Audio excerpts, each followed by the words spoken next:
it's great to have so many blues greats in one room at one time. And if you don't know these names, do a quick look up. You're going to do some reading, and you're going to find out some great blues history. Kim Wilson, who has been involved with everybody from Fabulous Thunderbirds on forward and played with Muddy. Mac, of course, he started out and played with James Brown and Muddy and Otis Spann, a whole bunch of folks. Bob Margolin, Muddy Waters guitarist for a great number of years, formed your own bands. And the 7-time W.C. Handy blues instrumentalist winner, Willie Big Eye Smith, who grew up and neighbors of a couple of cats you may have heard about, Robert Nighthawk and Pinetop Perkins. Pinetop and I have been friends for the last 40 years now. And a great long-standing drummer with Muddy Waters as well, and worked with your own legendary blues band that you co-founded. Since that time, I've did, I guess about, just to count off the top of my head, about 7 or 8 CDs since that point. And the last one I did was called Born in Arkansas. That was my last production, which I produced that one myself. And I got another one coming out, which we got another one coming out with Pinetop Perkins. Pinetop Perkins and I did a joint project together. So this will be coming out in June, and I hope everybody like it. Look forward to it. And it's going to be called Join at the Hip. The old man and the young man join at the hip. So. Which one is the old man? Which one's the young man? It minimizes the one that's the oldest. Pinetop's an amazing person. Yeah, for to be, well, his birthday coming up, he's going to be 97 years old, you know. And for him to play the piano like he does, it's amazing just to see him do it, you know. So I guess it's the music that keeps him going. Yeah. Wanted to ask you all about instruments and getting an eye for your axe there, Bob. Is there any special history and why you chose that today? Mm-hmm. Well, they kind of call me. I have a bunch of really nice guitars. I haven't got any new ones for a long time. This was the newest one here. It's a Gibson custom shop model that's only 10 years old, but it's been played so much and beat in the last 10 years that everybody goes, oh, that must be one from the 50s. It's a Les Paul Gold Top, and it's not an old one, but it feels good to me, and those guitars don't care if I spend the night with another one. That's correct. And Mac, the southpaw, working on the bass, and a far piece from your first instrument, which your first guitar you made when you were 10 out of a gas can, right? Gasoline can. I'm playing gasoline cans tonight. And Kim on the harmonica. Now, I've got a harmonica. I have a couple young boys, and they like to blow on a harmonica, but I have no idea, neither do I, on how to play it. Have you got any tips for us out there?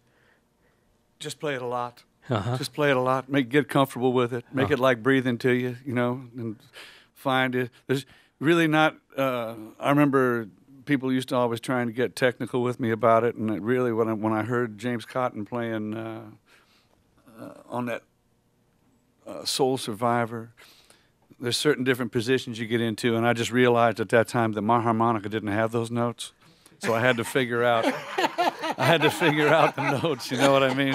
No one really ever told me. I just kind of figured it out, and that's the best way to do it, you know. You can get all these people telling you what to do, but you really got to, just like all these guys, you know, everybody has their own voice, and the best way you can do that is just have a lot of different influences and just play to yourself and play at home and enjoy it, and you're going to come out like yourself.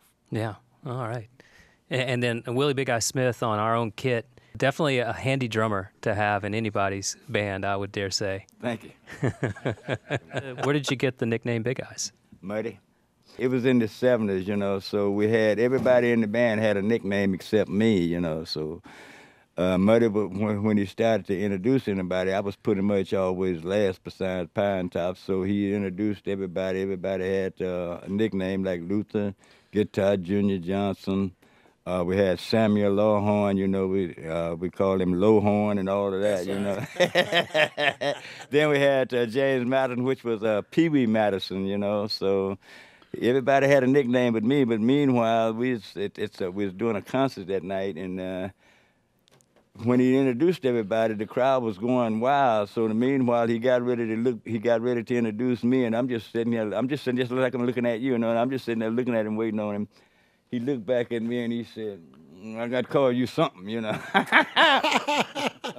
By the time the people got through applauding and all of this, what came out was Willie Big Eye Smith, you know. And man, I just looked at him. I kind of laughed, but I just looked at him. And from that point on, honest to God, from that point on, that's what everybody was calling. I hear people calling, hey, Big Eye, Big Eye. I just keep walking just like I didn't hear. Finally, I finally started dancing to it, you know, so I just went along with it. So now I guess that's my trademark, Willie Big Eye Smith. Yeah. That's who I am. Yeah. All of you have such an extensive history in blues music and have seen, you know, I'm sure you've seen some lean times, you've seen some good times, but, you know, what's kept you in it? Well, for me, it was playing with people like Willie and Muddy and Jimmy Rogers and Eddie Taylor and all them great guys, and I really didn't care about anything else but that. And after I figured out that I needed to make some money, there was nothing else I could do.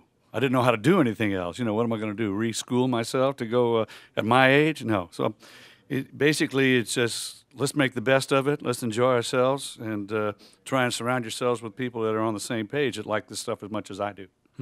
Have the love for the music. That's the only thing. That's all that matters. The love of the music. And if you love your music, it no matter whether you get, you know, everybody wants to get paid good, you know, but it doesn't matter. It's about the music. When you can go to a gig, leave that gig happy, satisfied within yourself that you have knowing that you have done the best that you could do at that particular time. Be happy about it and enjoy it. That's the way I look at it. When you're touching people, you're affecting people, and you reach out and you touch their souls.